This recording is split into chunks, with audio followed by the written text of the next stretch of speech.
하나님의 백성으로 선택을 받았는데 세상이 너무 좋아서 그러다가 마침내 하나님 징계와 심판을 받아서 먼 이국 땅에 뿔뿔이 흩어져서 서러운 이민자 생활을 해야 했습니다. 구약 성경에 나오는 이스라엘 백성들의 역사예요.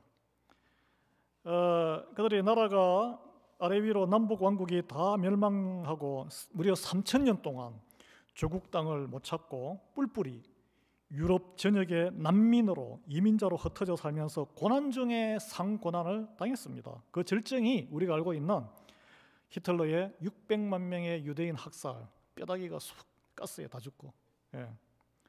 그런데 그러고도 여전히 자기들만이 하나님의 선민이고 예수님을 그리스도로 인정하지 않는 유대인들이 많아요. 지금 이스라엘에는 그리스도인들이 별로 없어요. 인간의 죄성이 얼마나 깊고도 본질적인지를 표정하고 있는, 하나님이 열방으로 뿔뿔이 흩어져 버리신 하나님의 백성들을 다시 모아서 에덴 동산의 축복을 회복하시겠다는 회복의 약속이에요. 근데 이게 사람들이 잘못 해석하면 유행이잖아요. 전쟁통. 이스라엘을 회복된 에덴 동산으로 보기는 어려워요. 에덴 동산은 내가 살기 위해서 상대방을 죽이는 전쟁터가 아니에요. 성령 충만함으로 회복되어서 사람들이 변해서 사랑이 충만해서 쓰러진 자를 이렇게 세우고 생명을 살리는 교회 공동체입니다. 여러분 믿으시죠? 여러분, 하나님의 때가 임하면 우리 교회도 지금 그런 징후가 드러나고 있지만 에덴 동산 같은 물된 동산의 축복이 넘치게 될 것입니다. 그때가 되면 여러분 이렇게 텅 빈자리 많은데 하나님께서 다 채우실 거예요. 그러면 지금처럼 널널하게 편하게 이렇게 부대끼지 않고 예배 드렸던 그때가 좋았는데 편했는데 그런 시절이 올 줄 믿으시기 바랍니다. 그렇다면 우리가 성경에는 그런 약속을 하고 있는데 어떤 과정으로 교회가 꽉 차고 또는 개인의 적용을 하면 내 인생이 공허한 인생이 충만해지고 불편한 관계, 부부관계, 자녀관계가 은혜롭게 풀리게 되고 나아가서 공동체 차원에서 이름 알려지지 않은 이곳이 알려져서 그곳이 그렇게 살기가 좋다며 그렇게 은혜롭다며 야 리아이밸리로 이사를 가자 그렇게 될 수 있을까요? 여러분 생각 속에 에이 뭐 그런 일이 있겠어 이렇게 생각하시는 분 계실지 몰라요. 그러나 오늘 본문 말씀은 그 길과 과정이 설명되어 있습니다. 이걸 잘 적용해야 돼요. 무너지고 황폐한 곳, 침체된 곳에 영적인 부흥과 양적인 성장, 흥성거리는 그런 도성으로 어떻게 회복이 가능한가?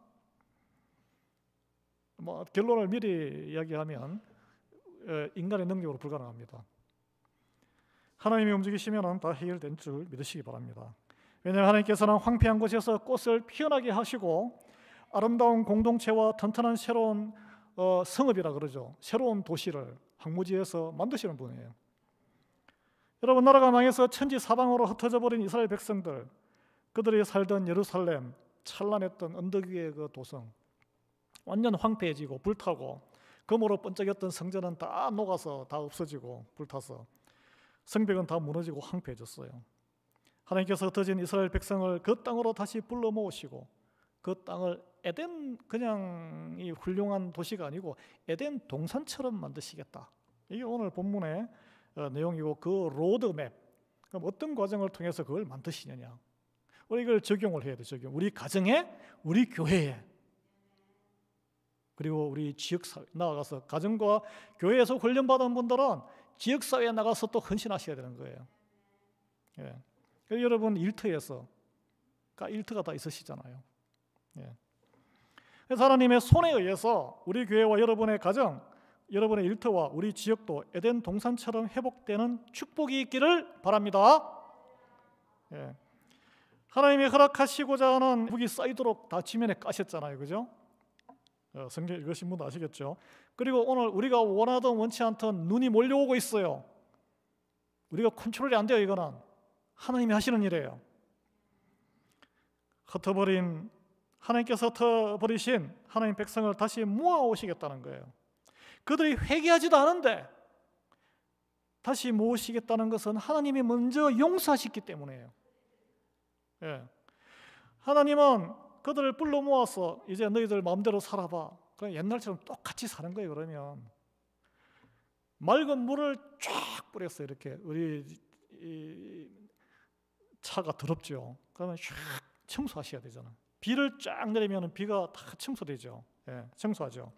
여러분, 물을 뿌려서 모든 우상 숭배에서 정결하게 하시고 마음에 새로운 영과 새 마음과 마음을 부드럽게 하시겠다, 이렇게 약속을 하셨는데, 이것은 속 사람을 완전히 새 생명에 거듭난 사람으로 만드시겠다는 것입니다. 하나님이 우리를 불러 모으신 것은 속 사람을 변화시키기 위해서 하신 거예요. 예.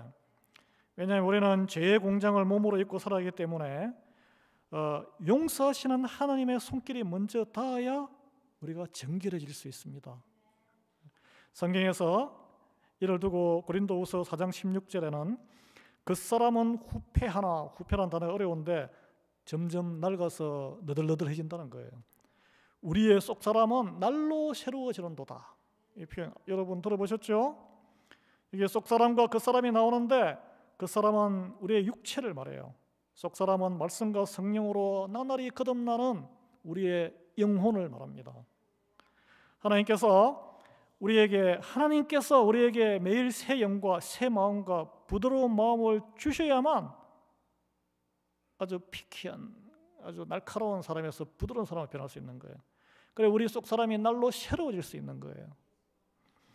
하나님이 성령님을 통해서 하시는 일인데, 우리의 속 사람이 그리스도 안에서, 중요합니다. 성경은 나 홀로 하나님과 물론 기도해야 되지만 그리스도 안에서 새로운 피조물이 되게 하신다고 약속하셨어요. 그래서 이전에 죄와 악에 빠져 살던 옛사람을 점점 벗어버리고 새 사람으로 삶을 살아가는 자가 되게 하신다는 약속입니다. 여러분, 속사람이 새로워지면 우리는 죄의 유혹에 취약해요. 몸으로 나타나는 그 사람을 이길 수 있습니다. 이게 영적인 전쟁이에요. 영적인 전쟁. 나 자신과 싸우는 거예요. 신앙생활은 매일 치열한 영적인 전투에서, 그래서 성경은 내 몸을 쳐라, 육신의 정욕을 쳐라, 싸우는 거예요. 그 믿음으로 승리하는 삶이 그거예요. 이게 변화된 나의 속사람, 조금씩 변할 거 아니에요. 속사람이 그 사람을 뚫고 브레이크드루하고 나오는 것에 대해서 성경은 에베소서 4장 23절에 심령이 새롭게 되는 것이다 라고 표현하고 있습니다. 그래서 로마서 12장 2절에 보면 우리가 흔히 아는 이 구절인데 정확하게 쉽게 설명하는데, 너희는 이 세대를 본받지 말고 오직 마음을 새롭게 함으로, 하나님이 이렇게 만들어 주셔야 돼요. 변화를 받아 하나님의 선하시고 기뻐하시고 온전하신 뜻이 무엇인지 분별하도록 하라라고 하셨죠. 마음의 변화를 받아 내가 원하는 인생의 기근의 문제를 해결받아라 라고 하지 않았어요. 하나님은 이를 위해 불러 모으신 백성을 첫 번째 작업은 정결하게 하시기 위해서 물을 뿌리는 거예요. 물을. 쉽게 이해되죠? 때가 있으면 샤워해야 됩니다. 이 물은 하나님의 말씀이에요.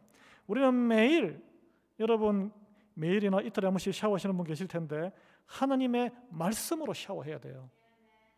그래서 제가 그렇게 강조하잖아요. 묵상집을 좀 가져가십시오. 오더하십시오. 읽기만 하십시오. 매일 드리는 새벽 예배를 듣기만 하십시오. 말씀을 드시고 씹고 소화시켜야 돼요. 그러면 무슨 현상이 있느냐? 소화를 시키면 내 속 깊이 숨겨둔 나의 죄가 보이는 거예요. 말씀은 죄를 다 드러나게 합니다.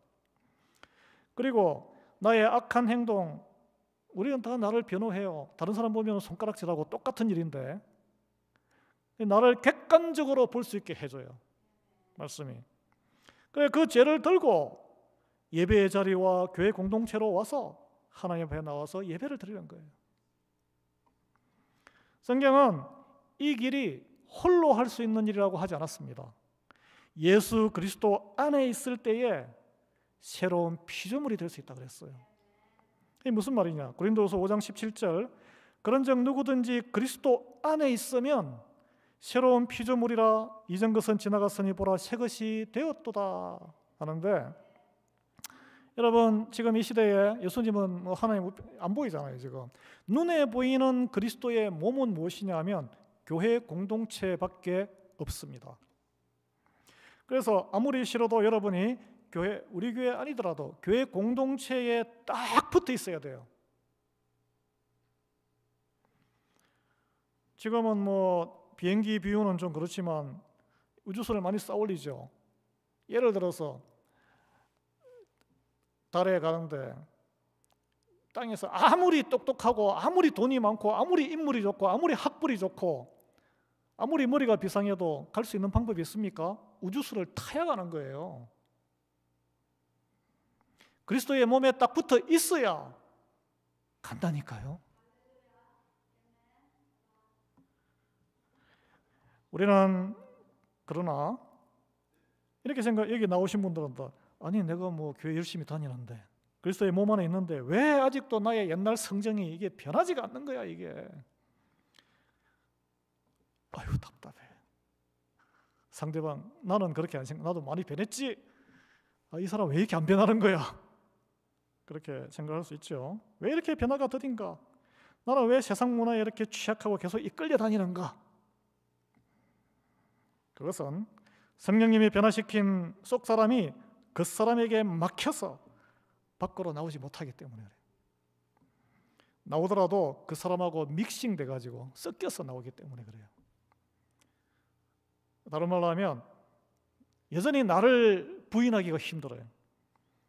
예수님으로 살고자 애쓰지 않아요. 내가 죽지 않고 시퍼렇게 살아있어요. 하나님보다 세상을 더 사랑하기 때문에, 하나님보다 나를 더 사랑하기 때문에,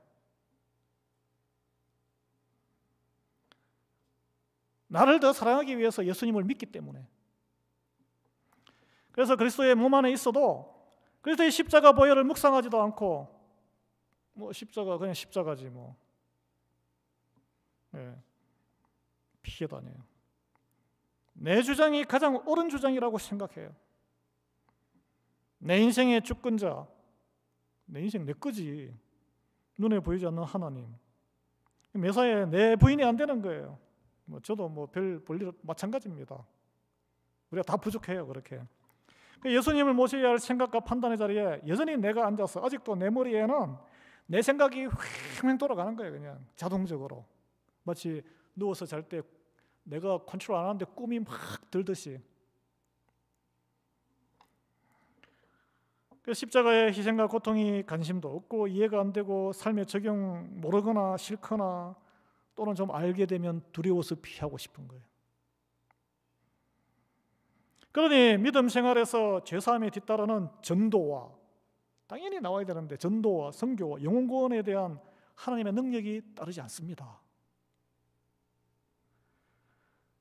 어떤 결과를 빚느냐? 그냥 내 인생의 이런저런 인생의 기근의 문제 해결에만 초점을 두는 신앙생활로 전락한다는 거예요. 그걸 바로 우상 숭배라 그럽니다, 여러분. 성경에서는. 그래서 물질적인, 하나님께서 사랑하시기 때문에 그 단계를 뛰어넘으라고 물질적인 결핍도 주시고 인생의 관계의 기근에, 이 기근은 없는 거잖아요. 결핍이잖아요. 고통이잖아요. 그걸 주시는 거예요. 그때는 빡 찾아와요, 하나님한테. 저도 뭐 같은 모습이었고, 근데 이 기도가 그 해결을 위해서 하나님께 기도한다는 거예요. 아기의 기도. 그런데 오늘 본문을 보면 성경은 이 내 문제, 인생 기근의 문제 해결이 먼저가 아니고 하나님 은혜로 백성들을 먼저 정결하게 하시겠다는 거예요. 그게 먼저란 거예요. 정결함의 은혜를 입은 뒤에야 하나님께서 마땅히 또 다음을 준비하시는데, 오늘 말씀 순서에 기근에서 자유함의 축복을 다 준비해 놓으셨다는 거예요. 29절에 보십시오. 내가 너희를 모든 더러운 데서 구원하고, 이 영어에는 그 다음에 and, 그리고 나서 이렇게 되어 있습니다. 곡식이 풍성하게 하여 기근이 너에게 닥치지 아니하게 할 것이며. 근데 우리는 이게 정결에 관심이 없고 나의 기근이 해결되고 더 이상 이제 저 그런 고민 없이 살고 싶어요. 하나님 여기만 관심 있는 거예요. 순서가 뒤바뀌었어. 그리고 기근을 면하는 데 그치지 않고 풍성하게 네가 상상하는 이상하게 풍성하게 넘치게 풍성함을 주시겠다. 30절에 또 나무의 열매와 밭의 소산을 풍성하게 하여 너희가 다시는 기근의 욕을 여러 나라에게 당하지 아니하게 하리라. 약속되어 있잖아요. 이게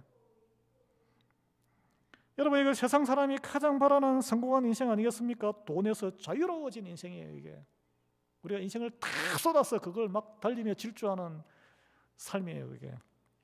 그러나 진짜 성공한 인생은 이게 아닌데, 예수의 십자가 은혜를 깨닫지 못하면 예수 잘 믿어서 이 땅에서 잘 먹고 잘 사는 행복이 하나님의 축복의 증거죠. 이렇게 되는 거예요. 이렇게.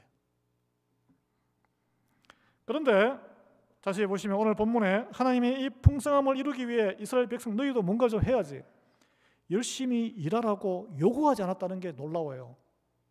뭐 이런 일이, 에덴 동산을 회복하는 과정에서 이스라엘 백성들이 스스로 주도적으로 한 것이 하나도 없어 보여요. 그들이 정결함의 은혜를 받지 않은 상태에서 뭔가 하면은 일을 다 망쳐버려요. 하나님의 나라가 아니라 악의 소굴로 만드는 거예요. 돌아오게 하시고 하나님이 불러 모아서 정결하게 씻어주시고, 그리고 그들에게 새 영과 새 마음과 새 생명을 주어서 새 사람이 되게 만드는 것도 하나님이 다 준비하신 플랜이에요. 그리고 나서 기근 탈출하고 더 풍요로운, 주변 이웃 국가들이 놀랄 정도로 풍요로운 그런 산물을 다 생산하게 하겠다. 이거 자연 조건이 다 맞아야 됩니다. 가뭄이 들거나 홍수가 나면은 무슨 소득이 있겠어요. 하나님이 다 준비하신 거예요. 그런데 이게 이런 그 하나님의 그 역사하심을 제가 영어 성경을 찾아봤는데 24절에서 30절까지 본문을 영어로 보면 더욱 명확해집니다. 여기 제가 보니까 11개의 문장이죠. 11개. 문장이, 센텐스가 11개인데 문장의 주어와 동사가 다 똑같아요. 소름이 싹 돋습니다. I will.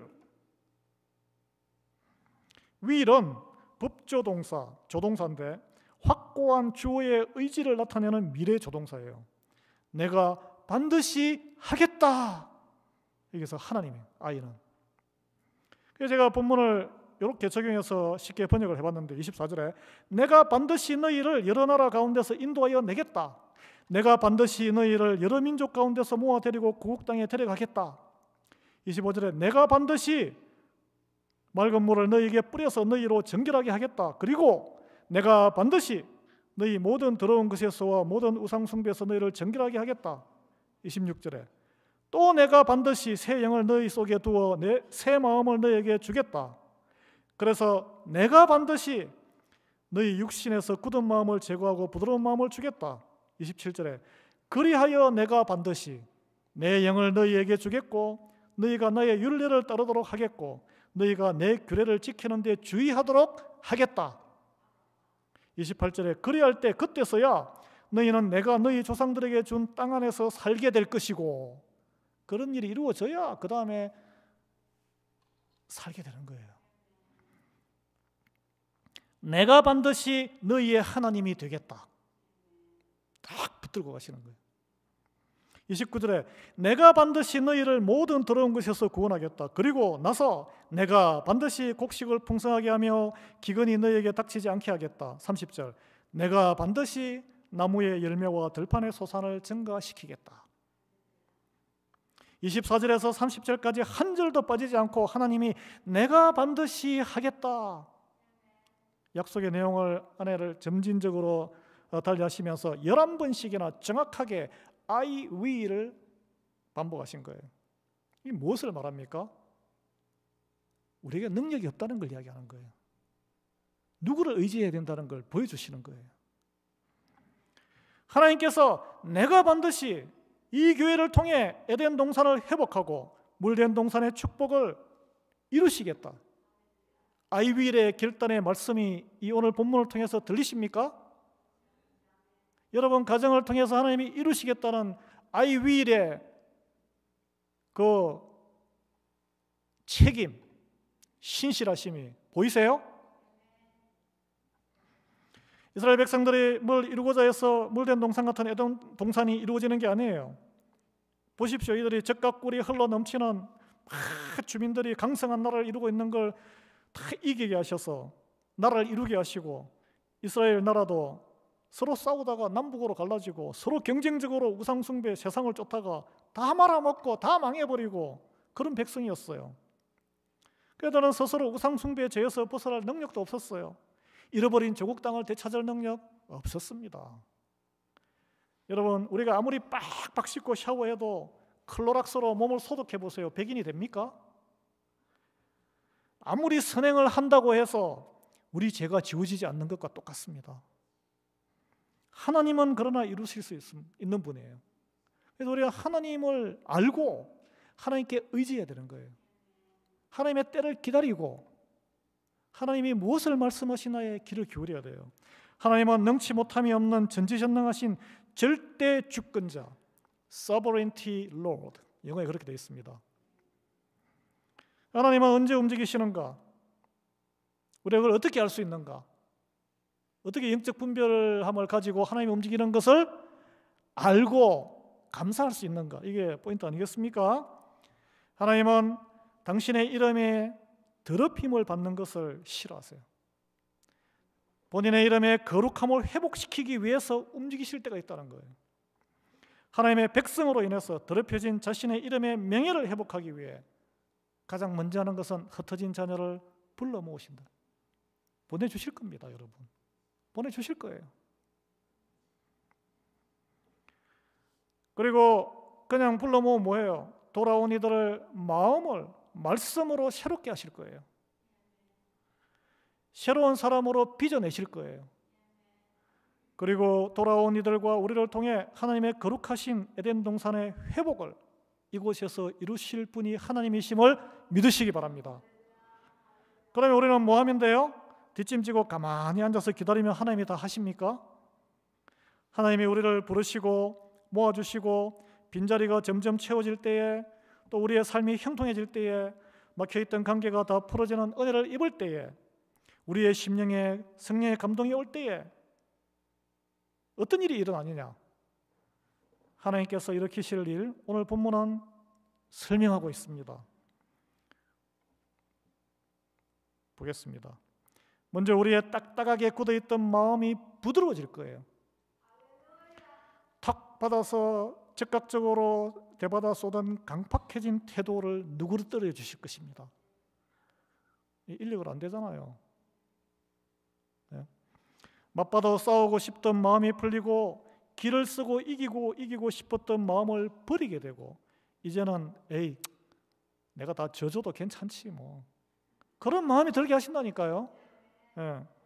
그래서 31절 32절에 그때 너희가 너희 악한 길과 너희 좋지 못한 행위를 기억하고, 나의 잘못 이런 걸 덮어가지고 막 흘려보내는 게, 내가 그때 나의 그런 죄성 때문에 악한 일이 있었구나. 너희 모든 죄악과 가증한 일로 말미암아 스스로 밉게 보리라. 잘 보셔야 돼요. 나를 사랑하고 자긍심 있는 게 아니라 나를 미워하게 된다는 거예요. 상대방의 잘못보다 나의 잘못과 허물이 더 크게 보이게 될 것임, 이런 증상이 나타나면 하나님이 개입하신다는 증거예요. 나 스스로를 믿음이 좋다고 세상적으로 괜찮은 사람이라고 자랑스러워하던 마음에서 내가 죄인이구나, 나 때문에 이런 가정에 이런 분란이 있었구나, 깨닫게 된다는 거예요. 깨닫게. 그래서 세상에서 말하는 내로남불, 나에게는 놈에서 나는 괜찮아, 네가 하면은 불륜이 나쁜 놈이야, 이게 가장 큰 죄인의 특징이라는 것을 알게 되는 거예요. 나가서 아직도 죄에 휘둘리는 내 자신을 부끄러워할 줄 알고 나를 뿌듯해하는 대신에 스스로를 미워하게 될 것입니다. 내 죄로 인해 소속된 교회와 가정의 공동체가 행했던 지난 악행을 기억하고 그것을 한탄하며 애통해하는 사람이 된다는 거예요. 이것이 하나님이 우리에게 새 영을 주시고 새 마음으로 새 인생으로 바꾸시어 우리에게 나타나게 하는 심령의 변화를 받은 은혜를 입은 사람의 특징이라는 거예요. 이게 오늘 말씀을 마음속 깊이 여러분 아멘으로 이렇게 말씀으로 화답하는데 지금 훈련이 안 되어 있는데 마음으로 아멘으로 화답하는 이들에게 이런 특징의 징후가 나타날 것입니다. 아멘하는 것은 내 마음을 엽니다 이런 뜻이거든요. 맞습니다 이런 뜻이니까. 그래서 이곳을 물된 동산의 복이 열어는 에덴 동산의 회복이 이루어지도록 하나님이 일하시는 표징이 될 거예요. 그런 분들이 많이 나오기를 바라요. 나를 사랑하던 자기 연민 충만한 사람에서 나를 미워하고 그리스도를 사랑하는 사람으로 변하게 되기를 바랍니다. 그래서 자신의 죄악으로 인해 스스로 밉게 보게 되기까지 된 사람이 진정한 회개를 할 수 있는 사람이에요. 바울은 빌립보서 2장 3절에서 이런 말, 자기보다 남을 더 낮게가 아니고 낮게 더 높게 여긴다라고 고백했고, 고린도전서 4장 13절에 자기 자신을 세상에 더러운 것과 만물의 찌꺼기 같다고 고백했어요. 고린도전서 15장 8절에는 내가 만삭되지 못하여 난 자 같다, 바보다. 디모데전서 1장 15절에는 스스로를 죄인 중에 괴수라고 했습니다. 바울은 또 이를 위해서 어떻게 그러면 고린도전서 9장 27절에 자기 몸을 쳐서 복종시킨다고 했고, 로마서 15장 31절에서 나는 매일 죽노라 이런 고백을 했습니다. 누가복음 14장 27절에 예수님이 자기 십자가를 지고 나를 쫓으라고 이렇게 하신 말씀을 바울은 자기에게 이렇게 적용을 한 거예요. 내가 완전히 죽어 없어질 때까지 낮아질 대로 낮아진 곳으로 내려가야 그곳에 십자가에 매달리신 예수님이 기다리시기 때문에 그걸 바울은 알았던 거예요.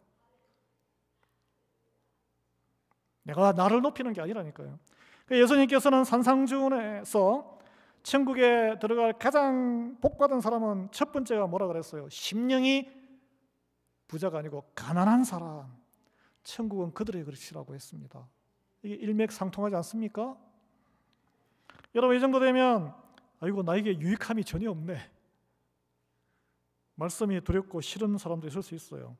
내가 그 정도로 내 자의식과 내 인생의 추락을 주님이 원하시는 건가? 의문이 들 수 있어요. 우리가 100% 부패한 죄인이기 때문에 지푸라기 같이 세상 자랑거리나 의지할 거리가 있으면 하나님 안 찾습니다. 그것 신용으로 찾는 척해요. 미국 직장에서 인터뷰한 사람이 인터뷰 딱 끝나니까 인터뷰한 사람이 어떤 쪽지를 딱 주더래요. 거기에 이렇게 두 가지가 적혀 있었어요.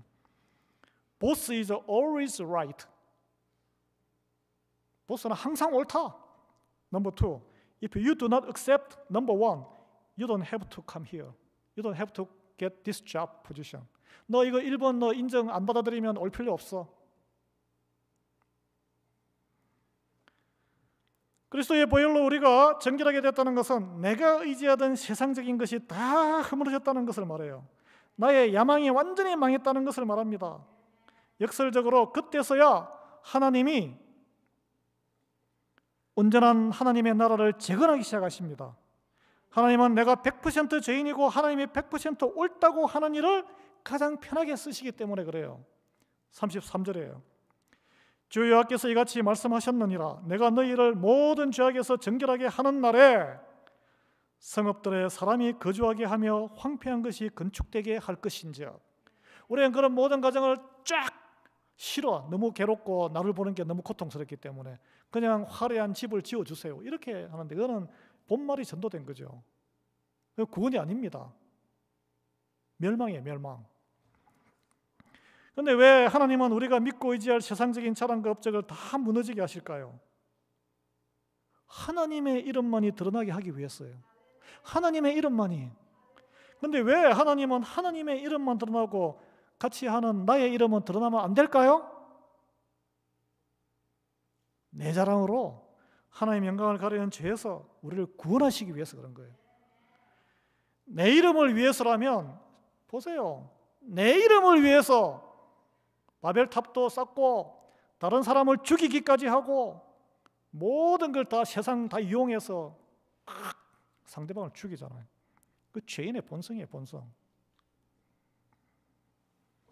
이스라엘 백성들이 쫄딱망해서 스스로 힘으로 도저히 재건할 수 없는 상황에서 하나님이 모든 것을 회복시키고 황폐했던 곳을 다시 성읍으로 이렇게 회복시키시니까 어떤 일이 있습니까? 이방 사람들이 하나님을 알게 됐어요. 야, 쟤들이 능력이 있어서 그렇게 한 게 아닌데, 야, 하나님이 계시는구나. 그 유대인들이 뭐 머리가 좋고 돈이 많아서 새로운 나라를 건국할 그 당시 이스라엘 백성들이 아니었거든요. 하나님이 살아 계시는구나.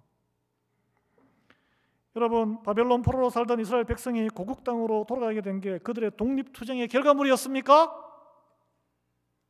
하나님 뜻대로 움직인 페르시아 바사의 고레스 왕의 칙령 때문이었어요. 그저 먹은 거예요. 그저 먹은 거. 여러분, 한국이 일제 식민지에서 독립한 것이 항일투쟁의 결과물이었습니까? 폭탄 던지고 가신 분도 있죠. 호수에 돌멩이 하나 던진 거예요. 그거는 하나님이 들어서신 미국 때문이에요. 대한민국이 오늘날처럼 잘 살게 된 것이 오로지 한국인들이 머리가 좋아서 열심히 일했기 때문입니까?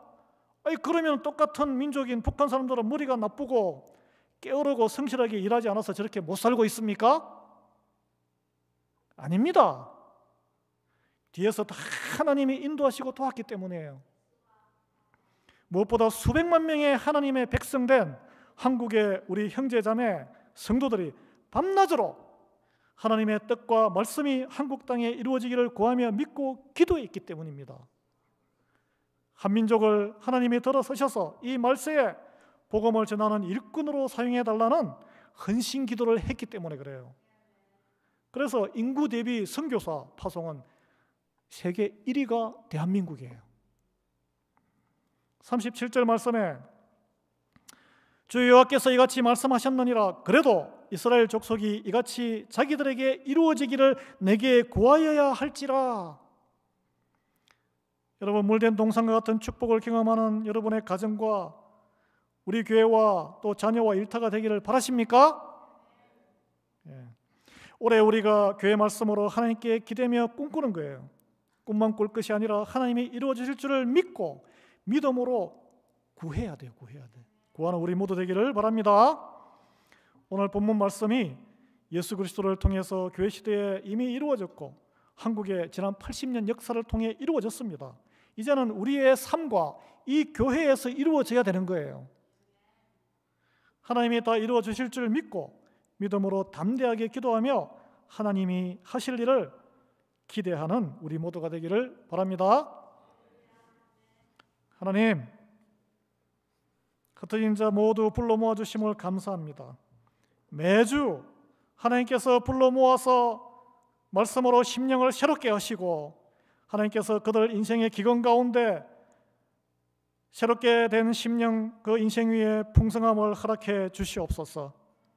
하나님이 살아계심을 황폐했던 곳에 다시 부흥의 물결이 일어나 하나님은 살아계시는구나, 교회를 안 나오는 모든 이들 놀라게 되는 그런 이 말씀이 우리 교회를 통해서 이루어지게 되기를 구하며 간구하는 저희가 되기를 원합니다. 고난 가운데 내 인생의 기근의 문제 해결만을 집착하던 나에게서 그 가운데 하나님의 뜻이 이루어짐에 집중하는 이로 변화받는 이가 되게 은혜 베풀어 주시기를 간구하옵고 예수 그리스도의 이름으로 기도합니다. 아멘. 찬송 250장, 옛날 통일 찬송 182장 찬송하겠습니다.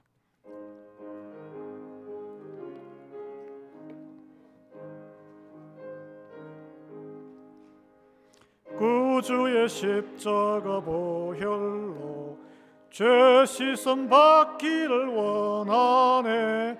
내 죄를